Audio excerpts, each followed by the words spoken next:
Sheekh Cabdilaahi Xasan Xaashi Barbaraawi oo ka mid ah culimada reer Somaliland ayaa khudbadii Jimcaha ee isbuucii hore ku soo qaatay in ay bulshadu iska ilaaliyaan cunida hantida danta guud isagoo khudbadii Jimcaha ee maantana sidoo kale sii balbalaadhiyay arrintaasi uguna baaqay bulshada reer Somaliland inay noqdaan dad wadaniyiin ah oo jecel wadankooda in aynu ku baraarugno nafaheenana aynu gelino alwataniyatu saxiixa wadaninimada saxda ah oo qofku beledkiisa inuu u jeclaado inuu yahay beled islaam oo ilaahay lagu kaliyeeyo subxaanahu wa tacaala rabbina lagu caabudo oo qofku beledkiisa sababtaa awgeed horumarkiisa uu ka qayb qaato dhibaatadana uu ka ilaaliyo oo uu ka difaaco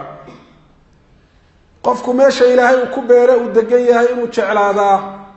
waa arrin ilaahay subxaanahu wa tacaala dadka quluubtooda uu ku beeray sidoo kale xukuumadda Somaliland waxa ugu baaqay in ay soo saarto nidaam lagaga hortagayo dadka doonaya in ay cunaan hantida danta guud waxaanu sheegay in ay adkeeyaan nidaamkaasi oo aanu noqonin mid lagu fuliyo cid gaar ah waxaanu isagoo arrimahaasi ka hadlayay yidhi dadka oo dhan iimaan alla ka cabsi diin ku dhaqan xidhi maayo dadka qaar baan rumaysnaynba oo gaalo ah dadka qaar ayaa rumaysan laakiin iimaankooda uu daciif iyo heerka aanu gaadhsiisnayn waa inuu jiro nidaam dadka ka celinaya inay ku ciyaaraan danta iyo maslaxadda guud cidda dhibaataynaysana ciqaabaya oo arrinta noocaasa ku ciqaabaya si uu tusaale ugu noqdo dadka kale naftoodu arrinkaasi ay u qurxinayso waa inuu jiro nidaam lagu ilaaliyo masaalixda iyo danta guud ee ummadda nidaamkaasina waa inuu noqdo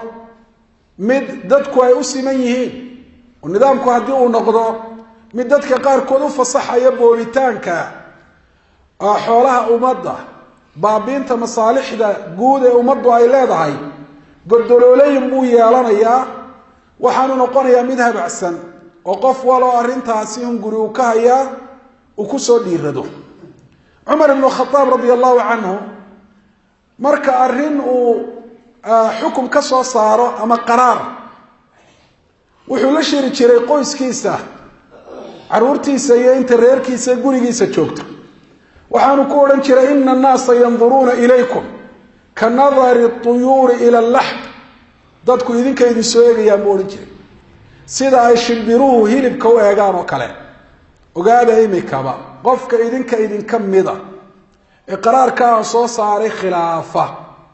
lanakaltu bihi waan ciqaabaya buu odhan jiray weliba ciqaabka u daran ayaan isaga marinaya waayo ummaddii buu tusaale xun u noqonaya marka cumar radia allahu canhu saasuu dadka uga simi jiray qaraarada uu soo saaray iyo talooyinka u arka maslaxadda ummaddu inay ku jirto qoyskiisa ayaanu ka bilaabi jiray tusaalayaal horena waa sheegnay Shaafici Sulub Saab TV Hargeysa.